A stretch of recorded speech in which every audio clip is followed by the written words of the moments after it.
মুছলমান নাবালিকা যুৱতীক পলুৱাই লৈ গ'ল বিহাৰী সম্প্ৰদায়ৰ চৌহান নামৰ লম্পটে। বিহাৰী সম্প্ৰদায়ৰ চৌহান নামৰ লম্পটৰ কামনাৰ বলি হ'ল মুছলমান যুৱতী।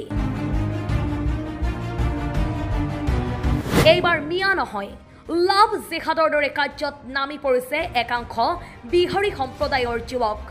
বলপূৰ্বকভাৱে মুছলমান 17 বছৰীয়া নাবালিকাক পলুৱাই নি ধৰ্মকৰণৰ অভিযোগ স্থানীয় ৰাইজৰ। এই ঘটনাক কেন্দ্ৰ কৰি সৃষ্টি হৈছে অঞ্চলজুৰি তীব্ৰ প্ৰতিবাদ। হোজাইত তীব্ৰ প্ৰতিবাদ সাব্যস্ত কৰে আমচুৰ লগতে বিভিন্ন সংগঠনে। মুছলমান নাবালিকাক পলুৱাই লৈ যোৱা বিকাশ চৌহানৰ শাস্তিৰ দাবীত বিভিন্ন দল সংগঠনৰ। এমাহ পূৰ্বে পশ্চিম কাৰ্বি আংলঙৰ শিলডুবিৰ এগৰাকী নাবালিকাক হোজাই জিলাৰ ডাবলঙৰ পৰা পলুৱাই নিছিল বিকাশ চৌহানে। পৰৱৰ্তী সময়ত নাবালিকাৰ পৰিয়ালে লংকা থানা, হোজাই আৰক্ষী অধীক্ষক আৰু CWCত দাখিল কৰিছিল অভিযোগ। অতদিনে প্ৰশাসনৰ দুৱাৰে দুৱাৰে ঘূৰিও কোনো ফল নোপোৱা দল সংগঠনৰ কাষ চাপিবলৈ বাধ্য হয় ভুক্তভোগী পৰিয়ালৰ অভিযোগৰ ভিত্তিত আমচুৰ উদ্যোগত যমুনা ষ্ট্ৰীটত সাব্যস্ত কৰা হয় প্ৰতিবাদ। হাতে হাতে প্লে কাৰ্ড লৈ নাবালিকা সুৰক্ষা, বাল্য বিবাহ বন্ধ কৰাৰ লগতে নাবালিকাগৰাকীক উদ্ধাৰৰ দাবীত সাব্যস্ত কৰে প্ৰতিবাদ। অতি শীঘ্ৰেই নাবালিকাগৰাকীক উদ্ধাৰ কৰাৰ লগতে দোষীক আটক কৰি শাস্তি বিহাৰ দাবী জনালে স্থানীয় ৰাইজ তথা প্ৰতিবাদকাৰীয়ে।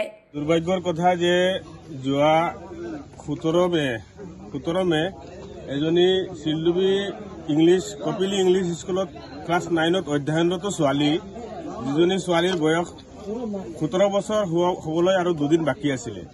এই সময়তে এজন বিহাৰী ল'ৰা বিকাশ চৌহান, তেওঁৰ দেউতাকৰ নাম বানু চৌহান, এই ল'ৰাজনে প্ৰবঞ্চনাৰ প্ৰায় 1 বছৰৰ পৰা এই ছোৱালীজনীক ৰাস্তাই ঘাটে আগভাতি ধৰে স্কুলত যাওঁতে তেওঁৰ লগত ভাল পোৱাৰ প্ৰস্তাৱ দি আছিলে।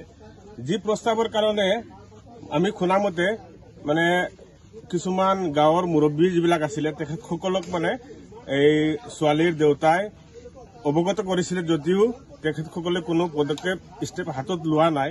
তাৰপিছত থানাতো অৱগত কৰা হৈছিলে জেংখা থানাই এই ল'ৰাজনক উঠাই নি পেলাই তেওঁক কিবা বুজাই যে ছোৱালীজনী মাইনৰ আছে, এইবিলাক কাম নকৰিবি, কাণ ধৰাই পেলাই তাৰপিছত খেদি পঠিয়াই দিছে আজি 1 বছৰ আগতে। কিন্তু দুৰ্ভাগ্যৰ বিষয় যোৱা 17 মে এই ছোৱালীজনী 16 তাৰিখে তেওঁৰ মা দেউতাই অৱগত হৈছিল যদিও কিবা প্ৰবঞ্চনা কৰি 17 তাৰিখে এই ছোৱালীজনীৰ মামায়েকৰ ঘৰৰ পৰা বৰদলং স্থিত তেওঁৰ মামায়েকৰ ঘৰত ৰখা হৈছিলে। তেতিয়া কি কৰিছে, এই ল'ৰাজনে ৰাতিপুৱা 4 বজাত এই ছোৱালীজনীক কিডনেপ কৰি পেলাই লৈ গুচি গ'ল। আজি এজন মাইনৰ ছোৱালী, এই ছোৱালীজনীক আমাৰ এই অঞ্চলৰ সকলো ৰাইজে মনত দুখ আনিব লাগে যে এজনী মাইনৰ ছোৱালী আজি খেৰণী থানাত এজাহাৰ দিওঁতে খেৰণী থানাই এজাহাৰ লোৱা নাই। তাৰপিছত লংকা থানাত এজাহাৰ দিছে, তেতিয়া 10 দিনমান ঘূৰাই তেতিয়া তেওঁৰ ছোৱালীজনীৰ দেউতাকক কৈছে যে এইটো আমি নোৱাৰিম, ডাইৰেক্ট তেওঁ চাৰেণ্ডাৰ হৈছে। তেতিয়া চাৰেণ্ডাৰ হোৱাৰ পিছত তেতিয়া SP ছাৰৰ ওচৰতে গৈছিল শংকৰদেৱ নগৰ। তেতিয়া SP মহোদয়ে বোলে কৈছে বোলে এইটো নহ'ব, প্ৰায় 8-10 দিন ঘূৰাই পেলাই কৈছে বোলে এইটো আমি পিছত দেখিম, এনেকৈ কিবা কৈ পেলাই বুজনি দিছে। ছোৱালীজনীৰ দেউতাই নিশ্চয় ভালদৰে ক'ব আপোনালোকৰ সন্মুখত। কথা হ'ল এতিয়া এজনী মাইনৰ ছোৱালী 17 ইয়াৰ্ছ এজ হয়, এই ছোৱালীজনীক আজি এজন ল'ৰাই যদি অপহৰণ কৰি লৈছে, এই ছোৱালীজনীক আমি ন্যায় পাব লাগে, ছোৱালীজনীক উদ্ধাৰ কৰিব লাগে। এনি হাও ছোৱালীজনীক যদি আমি নাপাওঁ তেনেহ'লে এই আমচু সংগঠনৰ ওচৰত বিচাৰ দিয়া হৈছে।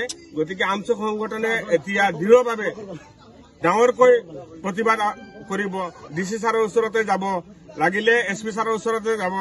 আমি এটাই আমাৰ প্ৰস্তাৱ যে ছোৱালীজনী আমাক লাগে, যিকোনো কাৰণত হলেও ছোৱালীজনী লাগে আৰু ল'ৰাজনক উপযুক্ত শাস্তি হ'ব লাগে।